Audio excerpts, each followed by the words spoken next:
Yo, what is good, my anime people? What is good, yo? Man, guys, this is what I'm talking about. We have Accelerator going absolutely ridiculous this week's episode. Not only did he pop off, but I think this may be the first time we'll ever see a level 6, and to be fair, I think the reason why we never heard of it after this is over is because she's about to get bodied, and there probably won't be any record of it. So yeah, I can't wait to see what they do with that. Not only are we going to see the first time a level 6 being like created and brought up, we're also, oh wow, good for you. We're also going to see just what it takes to beat a level 6, right? Like, what if the person who's the strongest already had to face off against level 6? How would he do it?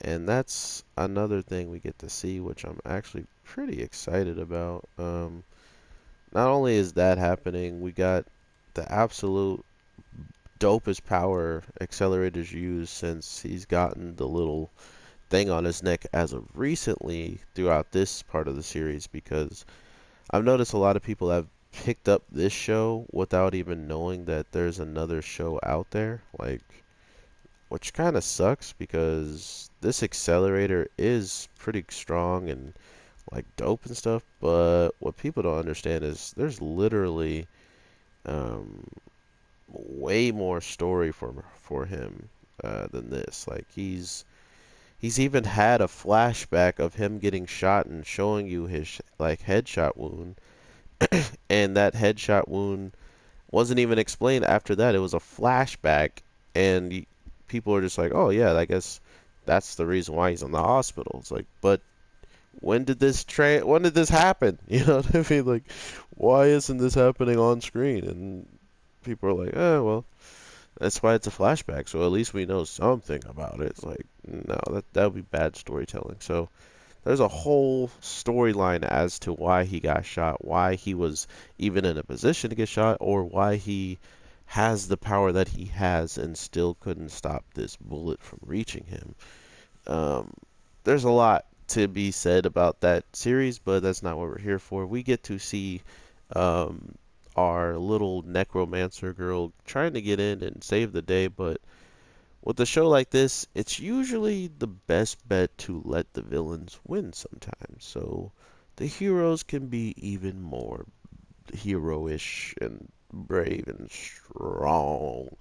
So that's exactly what we're about to get. We got our boy about to fight this level 6 that has the memories of 10,031 Mikasas that were killed by Accelerator. So, with all those memories and different times of, anguish and despair and like just being attacked by him, they're going to learn quite a bit that they need to know about his fighting style, his ability to do whatever it is to do.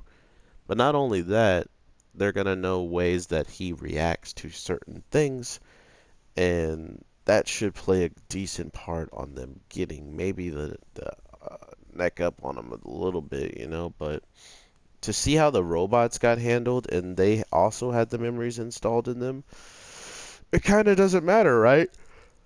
Because he's a man who can just start making stuff up as he goes. Like, there's stuff that he hasn't even tried to do because there was never a need for him to go that far. There was never a actual reason in front of him to bring out a tornado or a whirlwind of fire, right? So that's the type of stuff I'm talking about when it comes down with his character, is he does these things with the easiest precision, right? He's by far one of the nastiest to do it in this show because of he doesn't really mess up a lot, right? Every time he does these things, he usually ends up beating them at their own game.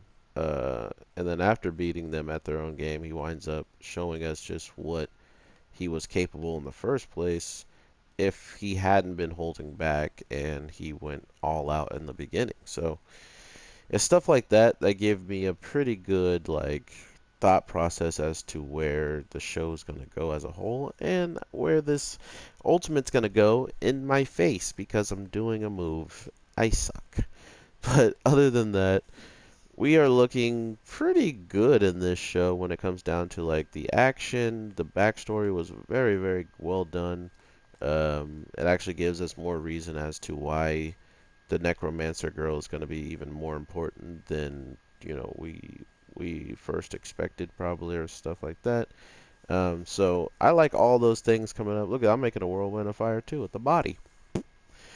And with Accelerator being able to let loose like this and somehow be in a place where there's no place where people are going to be casualties, it was really not in their favor. Just like how when they, attacked all these innocent people, all of a sudden they had a chance to escape. They had a chance to move forward with the plan. So it's like, if you know all that, then why wasn't the first place they teleported Accelerator into more casualties that he had to protect while fighting, So it's those types of things that they do in these shows that you're like, oh, they did that because if they did it, he would absolutely probably be wasting way more power than he would like to be on. Why do they know to grab him every time? I feel bad for counters in this game.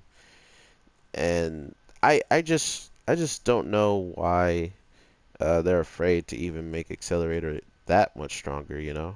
So they could have made him absolutely ridiculous when it came down to him protecting citizens and bodying these robots, which he practically already did. So I don't understand why it wasn't too far-fetched to, go there again in the midst of this other part of the fight when one of the robots or two of the robots get away and then they show back up to fight.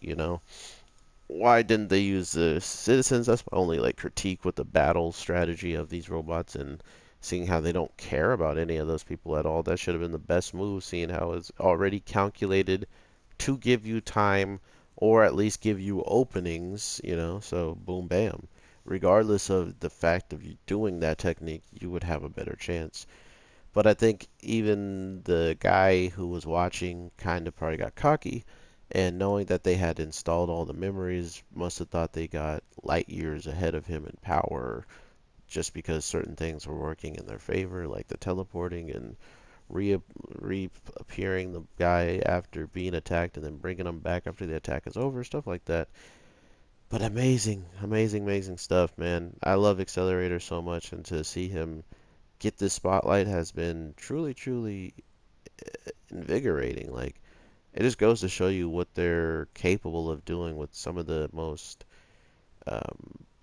easy to understand characters. Literally, he's just gonna show up, fight you, destroy you if he doesn't like you, but he'll fight you if you're causing trouble. Like if he doesn't like you, he's gonna try to ruin you and make you feel despair and all this stuff. But if you're just showing up in an area that he happens to be in, he's just gonna put you down, and that's kind of what we already know off the rip about him. And then not only all that, anybody in trouble, he's not stopped once to go and say like he's only stopped to save him. He's never stopped and saw it and then just said whatever, it's on them.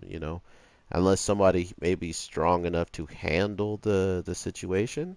But even then it feels like we have never seen him back away from saving people, and that would be the most important data to have if you are a person trying to actually destroy him. So really interesting in that regard. Maybe I'm looking too much into it, and the hero's always got to win at some time. So why not? Why push them so far? But regardless, I hope you guys are having an amazing day, night, evening, whatever the case may be. I am about to go play me some Iceborne after all these videos and enjoy myself. So definitely hope you all are doing the same, finding something that you enjoy or getting to be able to do something you enjoy. Like I enjoy making these videos for y'all. So have an awesome one, and I will definitely talk to you very soon. So with that, peace.